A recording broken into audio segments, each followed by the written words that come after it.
Assalamualaikum dan selamat malam. Kembali lagi kita berada di channel Ritual Malam. Pastikan kamu menonton sendirian. Matikan lampu, dan kalau tiba-tiba kamu mendengar suara anak kecil setelah video ini selesai, jangan langsung menoleh.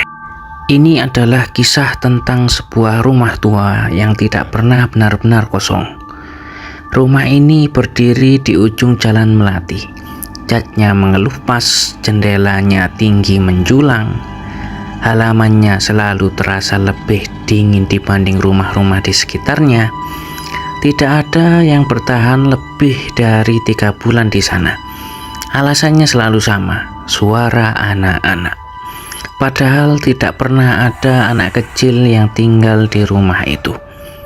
17 tahun setelah penghuni terakhir pindah secara mendadak, rumah itu kembali ditempati seorang gadis bernama Rania dan ayahnya Pak Arman. Mereka pindah setelah Ibu Rania meninggal setahun sebelumnya. Sejak ibu tiada, Rania menjadi pendiam. Bukan hanya karena kehilangan, tapi karena sejak kecil Rania bisa melihat sesuatu yang tidak semua orang bisa lihat. Malam pertama di rumah itu, semuanya terasa biasa. Terlalu biasa hingga pukul 01.13 dini hari. Rania terbangun karena suara bola menggelinding di lorong. Tok, tok, tok. Pelan, berirama, seperti sengaja ingin didengar. Padahal mereka tidak punya bola. Rania duduk perlahan di ranjangnya. Pintu kamarnya sedikit terbuka, lorong gelap, tapi di ujung sana ada sesuatu. Seorang anak laki-laki berdiri mematung. Pakaiannya putih kusam, rambutnya basah, seperti habis kehujanan. Kepalanya sedikit menunduk, lalu perlahan ia mendongak, senyumnya terlalu lebar. Rania tidak berteriak. Ia hanya berbisik pelan, "Kamu siapa?" Anak itu menjawab. Ia hanya menunjuk ke arah bawah meja makan. Keesokan malamnya bukan satu yang datang, 3 orang, 3 anak yang datang. Yang pertama menyebut dirinya Elio. Wajahnya pucat tapi tenang. Tatapannya kosong seperti orang yang sudah lama menyerah pada sesuatu. Yang kedua Bima. Ia tertawa terus, tapi lehernya miring aneh, seperti pernah patah dan tidak pernah diperbaiki. Dan yang terakhir, yang paling kecil, Saka.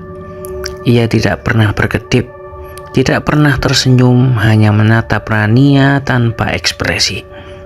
Salah satu dari mereka berkata, "Akhirnya kamu datang," bisik Elio.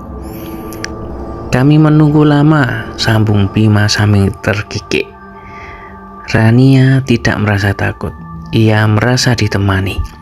Sejak malam itu rumah mulai berubah. Pak Arman mulai mendengar suara langkah kaki kecil berlarian di atas plafon. Keran kamar mandi menyala sendiri. Lemari dapur terbuka perlahan setiap tengah malam, tapi setiap diperiksa tidak ada apa-apa. Suatu sore seorang tetangga tua menghampiri mereka, wajahnya terlihat ragu. "Dulu rumah ini tempat karantina anak-anak zaman Belanda," katanya pelan. "Banyak yang mati karena wabah. Tapi ada rumor lain." Rania mulai bermimpi. Dalam mimpinya ia melihat ruang bawah tanah, anak-anak duduk melingkar. Tubuh mereka kurus, mata mereka hitam legam. Di tengah lingkaran, seorang pria tua membaca mantra dengan bahasa yang tak ia mengerti. Setiap kali mantra itu selesai, satu anak rebah ke lantai dan tidak pernah bangun lagi. Rania terbangun dengan napas tersenggal di ujung ranjangnya. Saka duduk diam. "Kami tidak mati karena sakit," bisiknya tanpa menggerakkan bibir. Rania mulai mencari tahu. Di bawah karpet ruang tamu, ia menemukan pintu kayu kecil yang terkunci. Saat dibuka, bau tanah basah dan anyir menyeruak kuat.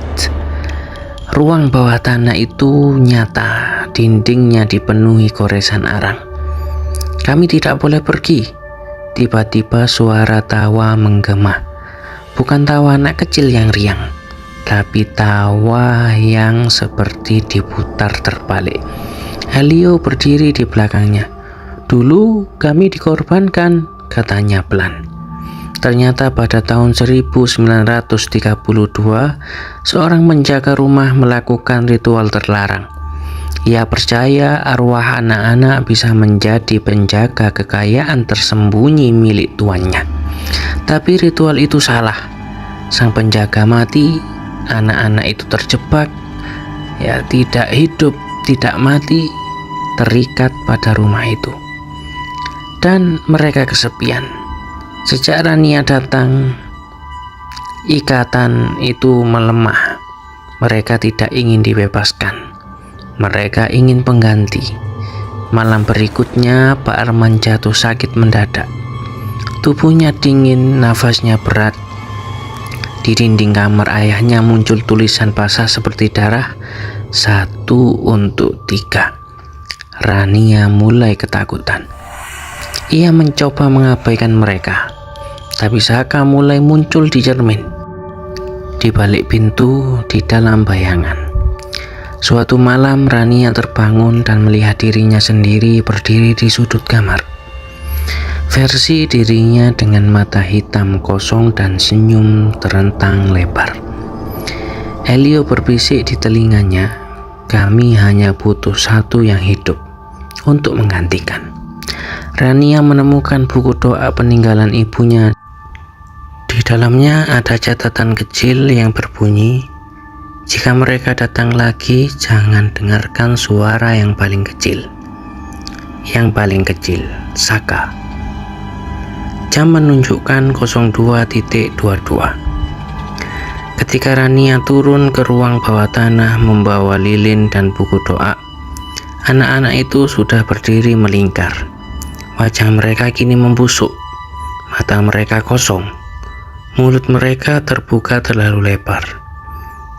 "Kamu tidak akan pergi," kata Saka untuk pertama kalinya dengan suara utuh. Suaranya bukan suara anak kecil, berat, dalam, seperti 2 suara bertumpuk.